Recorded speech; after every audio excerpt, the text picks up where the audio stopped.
குறள் 339. உறங்குவதும் போலும் ஜாக்காது உறங்கி விழிப்பதும் போலும் பிறப்பு.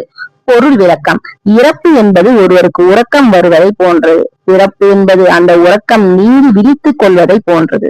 இறைவன் படைப்புல ஒவ்வொரு உயிரினமும் அழகு. அதே மாதிரிதான் மனிதராகிய நாம்பளும் அழகு. இந்த லைஃப்ங்கிறது இறைவன் கொடுத்த நமக்கு கிஃப்ட். லைஃப நம்ம இப்ப இருக்க லைஃப் நம்ம என்ஜாய் பண்ணி வாழணும். பிறப்புங்கிறது ஒரு முறைதான், இறப்புங்கிறது ஒரு முறைதான். பிறப்பு எப்படி நமக்கு ஒரு ஆப்பர்ச்சுனிட்டிஸ் நமக்கு கொடுத்துருக்கோ, அதாவது பிள்ளை பருவம் முடிந்து நம்மளோட இறப்பு முடியும், அதே மாதிரிதான் இறப்புங்கிறது ஒரு டோர்.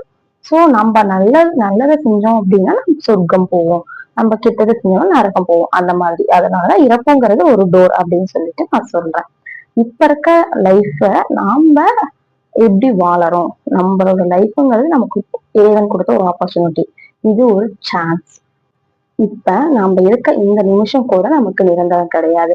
பிறப்பு எப்படி நமக்கு ஒரு டோர், ஒரு ஆப்பர்ச்சுனிட்டியோ, அதே மாதிரி நம்மளோட இறப்பும் நமக்கு ஒரு டோர் மாதிரிதான். இறப்பென்பது யாரென கேட்டேன் பிறந்து பார் என்று இறைவன் சொன்னான், இறப்பென்பது யாரென கேட்டேன் இறந்து பார் என்று இறைவன் சொன்னார் சொல்லிட்டு காலமையில புகவர் ஒரு வரியில சொல்லியிருக்காரு. இது நாம எல்லாரும் கேள்விப்பட்டிருப்போம். திருவள்ளுவர் இந்த குரல்ல என்ன சொல்ல வர்றாரு அப்படின்னா, லைஃப்ங்கிறது ஒரு பெரிய ஆப்பர்ச்சுனிட்டி. இப்ப இருக்க இந்த நிமிஷம் கூட நமக்கு நிரந்தரம் கிடையாது.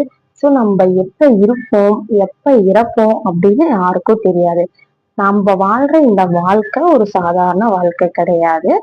இப்ப நம்ம லைஃப் நம்ம ஸ்பெண்ட் பண்ணிட்டு இருக்க இந்த டைம், இந்த லைஃப் நம்மளோட அடுத்த அத்தியாயத்திற்கான ஒரு சக்தி அப்படின்னு சொல்லிட்டு சொல்றாங்க. இந்த வீடியோ உங்களுக்கு பிடிச்சிருந்துச்சுன்னா லைக் பண்ணுங்க, ஷேர் பண்ணுங்க, கமெண்ட் பண்ணுங்க, மறக்காம சப்ஸ்கிரைப் பண்ணிடுங்க. நன்றி.